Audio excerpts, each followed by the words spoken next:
ঈদে মিলাদুন নবীতে বা নবীজির জন্মদিনে এখনকার মানুষ আনন্দ উল্লাস করে এবং বিভিন্ন অনুষ্ঠান বা মিলাদ মাহফিলের আয়োজন করে থাকে। কিন্তু আসলে আমাদের প্রিয় নবী হজরত মুহাম্মদ সাল্লাল্লাহু আলাইহি সাল্লাম এই দিনটিতে কি করতেন বা কিভাবে পালন করতেন সেটা কি আমরা জানি? এই বিষয়টি নিয়েই আজকে আলোচনা করব। প্রিয় নবী হজরত মুহাম্মদ সাল্লাল্লাহু আলাইহি সাল্লাম যে যুগে জন্মগ্রহণ করেছেন সে যুগে জন্ম তারিখ রেজিস্ট্রি করে রাখার প্রথা ছিল না। সে হিসেবে রাসূল সাল্লাল্লাহু আলাইহি সাল্লামের জন্ম তারিখ কোথাও লিপিবদ্ধ করা হয়নি। তার জন্মের তারিখ হিসেবে 12ই রবিউল আউয়াল বেশি প্রসিদ্ধ পেলেও এখানে কিছু মতপার্থক্য রয়েছে। অনেকের মতে আব্রাহার হস্তি বাহিনীর ঘটনার 50 থেকে 55 দিন পর 8 রবিউল আউয়াল সোমবার সুবে সাদিকের সময় তিনি আরবের মক্কা নগরীতে কুরাইশ বংশে জন্মগ্রহণ করেন। আবার অনেকে এরকম অভিমত দিয়েছেন হজরত মুহাম্মদ সাল্লাল্লাহু আলাইহি সাল্লামের জন্ম তারিখ 9 রবিউল আউয়াল। সুতরাং 12 রবিউল আউয়াল নবীজির জন্ম তারিখ বিষয়টি স্পষ্ট ও প্রমাণিত নয়।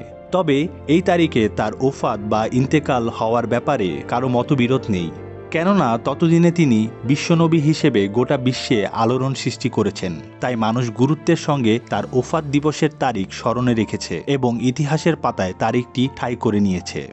যদি মেনে নেওয়া হয় যে 12ই রবিউল আউয়াল রাসূল সাল্লাল্লাহু আলাইহি সাল্লামের জন্ম তারিখ, তাহলে দেখা যায় ওই দিনই তার ওফাত দিবস। তাহলে তো দিনটি একই সঙ্গে আনন্দ ও বেদনার। আর শোকের দিনে আনন্দ ফুর্তি করা যায় কিভাবে? সবচেয়ে বড় কথা হচ্ছে সাহাবায়ে কেরাম ও তাবেঈনরা তাদের যুগে 12ই রবিউল আউয়ালকে খুশির দিবস হিসেবেও পালন করেননি, শোক দিবস হিসেবেও পালন করেননি। আমাদের প্রিয় নবী হজরত মুহাম্মদ সাল্লাল্লাহু আলাইহি সাল্লাম প্রতি সোমবার রোজা রাখতেন। সহিহ মুসলিম আবু কাতারা রাদিয়াল্লাহু তাআলা আনহু থেকে বর্ণিত হয়েছে যে রাসূল সাল্লাল্লাহু আলাইহি সাল্লামকে সোমবারে রোজা রাখা সম্পর্কে জিজ্ঞেস করা হলে তিনি বলেন, এটি এমন দিন যে দিনে আমি জন্মগ্রহণ করেছি এবং যেদিন আমার উপর ওহী নাজিল হয়। ইমাম তিরমিজি রহমতুল্লাহ আবু হুরায়রা রাদিয়াল্লাহু তাআলা আনহু থেকে বর্ণনা করেন যে রাসূল সাল্লাল্লাহু আলাইহি সাল্লাম বলেন, প্রতি সোমবারে ও বৃহস্পতিবারে আমলনামা পেশ করা হয়। তাই আমি পছন্দ করি আমি রোজা রেখেছি এমত অবস্থায় যেন আমার আমলনামা উপস্থাপন করা হয়। তিরমিজি হাদিসটিকে হাসান আখ্যায়িত করেছেন। আলবানী সহিহ তিরমিজি গ্রন্থে হাদিসটিকে সহিহ আখ্যায়িত করেছেন। পূর্বোক্ত হাদিস থেকে জানা গেল যে নবী করিম হযরত মুহাম্মদ সাল্লাল্লাহু আলাইহি সাল্লাম সোমবার তার জন্মদিন হওয়ার কারণে যেমন রোজা রেখেছেন, তেমনি এই দিনটির মর্যাদার কারণেও রোজা রেখেছিলেন। কেননা এই দিনে আল্লাহ তার উপর ওহী নাজিল করেছেন। এদিনে তার আমলনামা আল্লাহর কাছে পেশ করা হয়। তাই নবী সাল্লাল্লাহু আলাইহি সাল্লাম রোজা থাকা অবস্থায় তার আমলনামা পেশ হওয়া চাইতেন। এজন্য ওই দিনে রোজা রাখার অনেকগুলো কারণের মধ্যে ওই দিনে নবী সাল্লাল্লাহু আলাইহি সাল্লামের জন্ম হওয়াটারও একটি কারণ।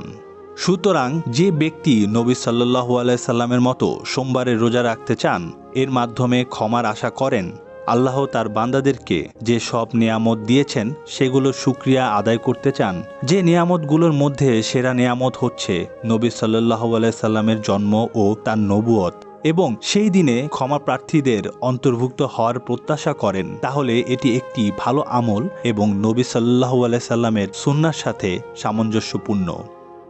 তবে বিশেষ কোনো সপ্তাহে এই আমলটি করা অন্য সপ্তাহে না করা এবং বিশেষ কোনো মাসে এই আমলটি করা অন্য মাসে না করা এমনটি যেন না হয়, বরং ব্যক্তি তার সাধ্যানুযায়ী সবসময় এটি করবে। আর মিলাদুন্নবী পালনের উদ্দেশ্যে বছরের বিশেষ একটি দিনে এই আমলটি করা এটি বিদআত ও নবী সাল্লাল্লাহু আলাইহি সাল্লামের সুন্নাহর খেলাফ। নবী সাল্লাল্লাহু আলাইহি সাল্লাম সোমবারে রোজা রেখেছেন, অথচ মিলাদুন্নবী পালনের নির্দিষ্ট এই দিনটি সোমবারেও পড়তে পারে, আবার সপ্তাহের অন্য যে কোনো দিনও হতে পারে। বর্তমানে সাধারণ মানুষের মাঝে জন্মদিন পালনের নামে বিশেষ দিন উদযাপনের যে প্রথা ব্যাপকভাবে ছড়িয়ে পড়েছে, এটি বিদআত ও শরীয়ত বিরোধী।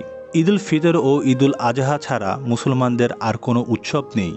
এছাড়া যে নবী হচ্ছেন প্রকৃত নেয়ামত ও সকল মানুষের জন্য রহমত, যার ব্যাপারে আল্লাহ তাআলা বলেছেন, আমি আপনাকে বিশ্ববাসীর জন্য রহমত স্বরূপ প্রেরণ করেছি। সূরা আম্বিয়া আয়াত 107। যিনি হচ্ছেন সকল মানুষের জন্য কল্যাণের পথ উন্মোচনকারী, তার জন্মদিনের সাথে অন্য মানুষের জন্মদিবস বা মৃত্যু দিবসের তুলনা কিভাবে চলে? তাছাড়া তার সাহাবীগণ ও তাদের পরবর্তী সলফে সালেহিনের কেউ কি এমন কিছু পালন করেছেন? বরঞ্চ সলফে সালেহিন ও পূর্ববর্তী আলেমদের কেউ এ কথা বলেছেন বলে জানা যায়নি।